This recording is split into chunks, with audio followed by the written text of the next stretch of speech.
First, thanks to everyone who voted. Your choice won easily, and a special thanks to Nathan Urzua Nyenza, who kept posting to keep it going, so it's now part of the weekly recaps until voted off. Here's Chapter 2. Previously, he had defeated the person who caused the pain, but was also taken out himself. Now, he wakes up in a familiar place. He's gone back in time. Determined to make the most of it, he heads straight to a town, acquires a stealth skill book, and then travels to the cat zone to find a treasure box. He finds it, discovers that it contains a skill, and learns it immediately. Now, onward to the next chapter. Picking up right where we left off, our protagonist is holding one of the most valuable early game items imaginable. A system window flashes brightly before his eyes. You have learned the skill. Vital Strike. Jan is grinning, fully aware of the advantage he just secured.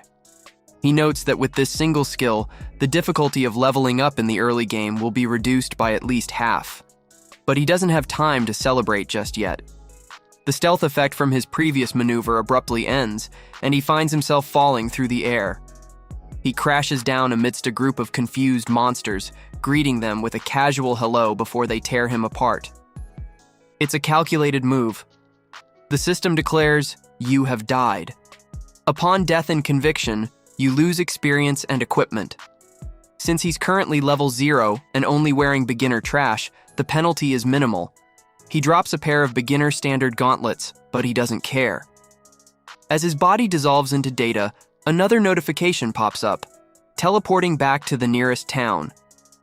This was his plan all along, a free express delivery back to civilization to save travel time. Moments later, he appears in the town square, dusts himself off, and immediately pivots to the second step of his master leveling plan. To pull this off, he needs capital, specifically 20 copper coins.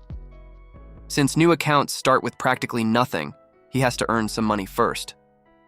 Using his memories of the game's hidden mechanics, he navigates the town's streets to trigger a specific chain of events. He approaches a rugged-looking NPC named Hunter Klaus. The hunter assigns him a task. Quest accepted. Collect 20 silver-gray giant rat skulls. Without wasting a beat, Yan jogs over to another NPC, Farmer Ende, who is working the fields. He picks up a second objective. Quest accepted. Kill 50 silver-gray giant rats. To the average player, these look like boring starter chores, but Yan knows that taking them together is the key to unlocking something special. With the first 2 mundane quests in his log, Jan heads straight for the local potion shop to meet Pharmacist Orr. This is where his future knowledge pays off. The pharmacist, a spiky-haired NPC, looks surprised. He mentions hearing that a young man had already accepted tasks from both Klaus and Enda. This specific combination of actions triggers a reaction in the game's logic. A massive blue window appears. Hidden quest triggered. The pharmacist notes that since Jan is already hunting rats, he might as well help him collect some medicinal materials too. He asks if Jan is willing to help, and our protagonist, looking cool and collected with a dark aura flaring around him, accepts immediately. He knows this is a secret only he is aware of. The notification confirms it. Hidden quest accepted. Collect 21 silver-gray giant rat tails. Now it's time to grind. Jan heads out into the fields where the silver-gray giant rats roam. These are level 1 monsters with 53 HP. A normal player might struggle, but Jan launches himself into the air, his dagger glowing with energy. Vital Strike. He lands a blow on the rat's body, dealing 21 damage, followed by a devastating critical hit attack that deals a massive 32 damage. He tears through the monsters with practiced efficiency. System notifications flood his vision as he collects the required skulls and tails. Suddenly, a golden beam of light comes from a corpse. He's found a piece of equipment. It's a pair of tough leather leggings. The stats appear as follows. Tough leather leggings. Quality. Whiteboard gear. Level requirement. Level 0. Attributes. Defense, +4. Weight, 3 lbs. User restriction. Warrior, usable by any faction. Jan quickly calculates the market value. Even this basic gear will sell for at least 7 copper coins in the auction house. After an hour of ruthless slaughter, he returns to town to turn everything in. The rewards are far better than a standard loop.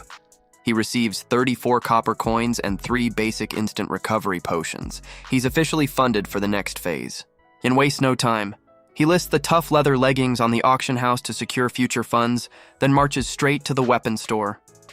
The smith greets him enthusiastically, boasting about having the best weapons in the entire western grassland area. Jan ignores the sales pitch and cuts straight to the chase.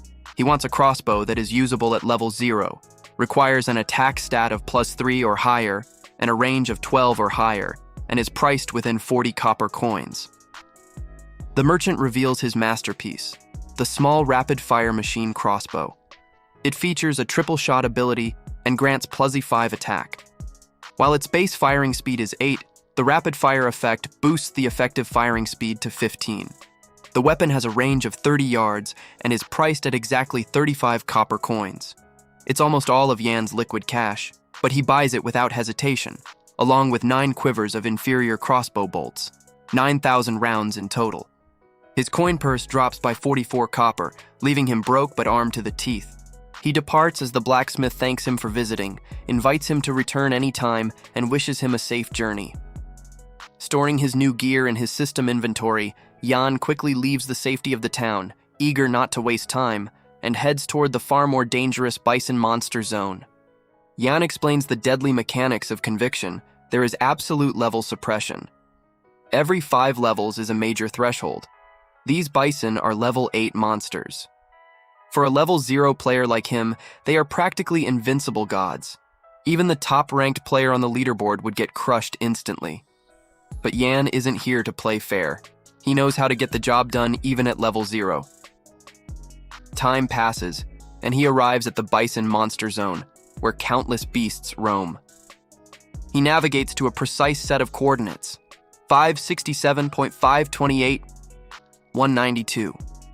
He finds a narrow crevice between 2 towering cliffs, a specific geographical glitch he remembers from his past life. Peering down from his safe vantage point, he spots his target, a massive, fiery beast with glowing red eyes. It's a level 8 bison leader, a leader-grade monster with 300 HP. This is a rare spawn, a creature that could wipe out a full party of leveled players, and Jan is going to take it down alone. The battle, or rather the strategic exploitation, begins. Jan readies his new machine crossbow and unleashes a volley of bolts down onto the bison leader. The damage numbers are pathetic. Miss, vital hit, 1. Because of the massive level gap, his attacks are barely scratching the beast's hide. Even a vital hit only deals a single point of damage, but Jan isn't discouraged. In fact, he's counting on this. He declares that he brought 9,000 bolts for this exact reason. He's going to grind this boss to death by sheer volume of fire. He fires again, landing 2 misses and a critical hit of 1, reducing the beast's HP from 300 to 298. The bison leader roars in fury and charges the cliffside, but it's powerless. Jan has positioned himself in a buggy terrain, a spot where the monster's AI cannot calculate a path to reach him, creating a perfect shooting gallery. He attacks again while the beast is stuck, landing 2 misses and another critical hit of 1.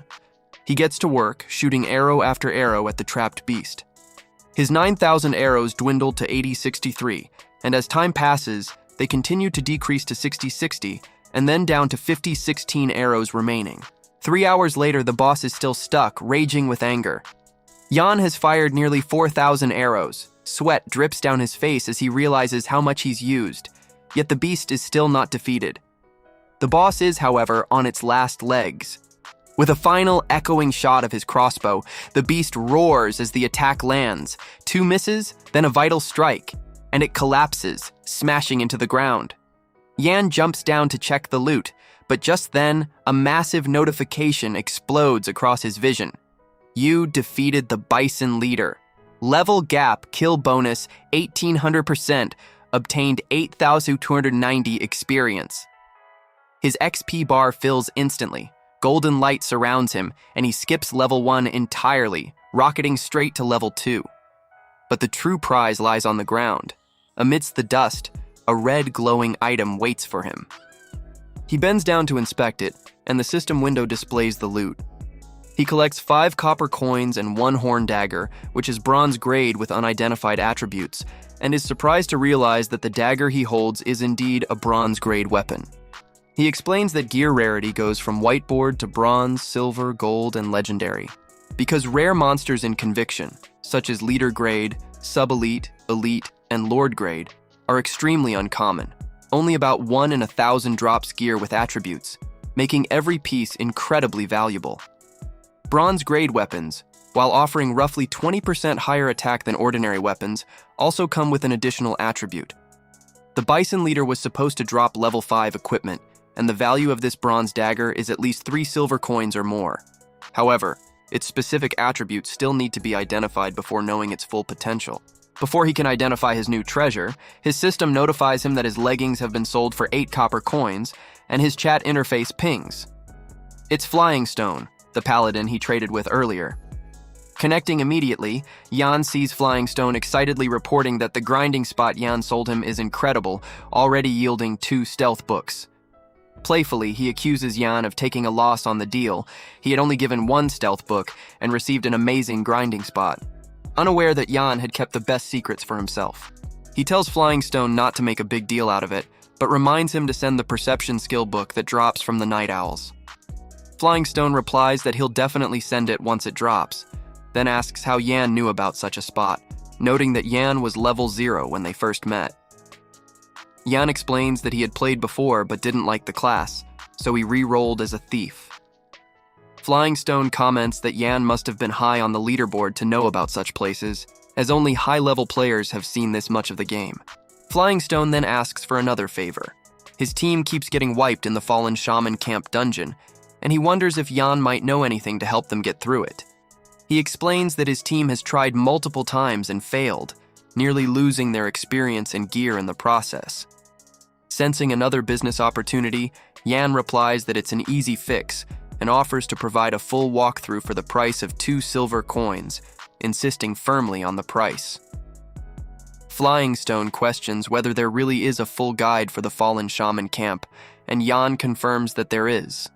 Still thrilled with joy and trusting Yan after all he has done for him, Flying Stone says he will definitely convince his team captain and for Yan to wait for him. He promises to wait, closes the chat, and turns his attention back to the dagger.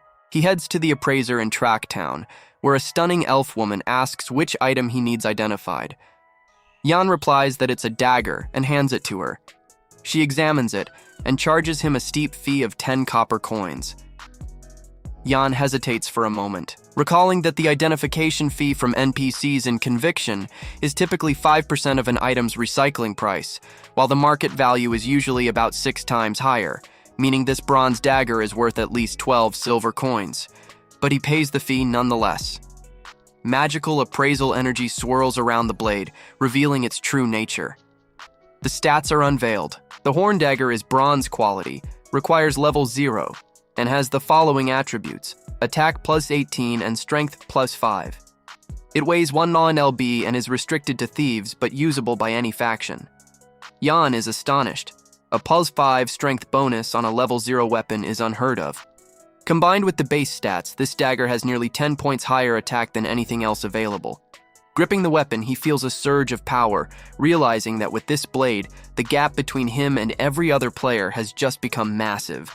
He declares that this puts his current self in an absolutely invincible position. Thanks for watching. If you enjoyed it, please subscribe and like. It really helps me out.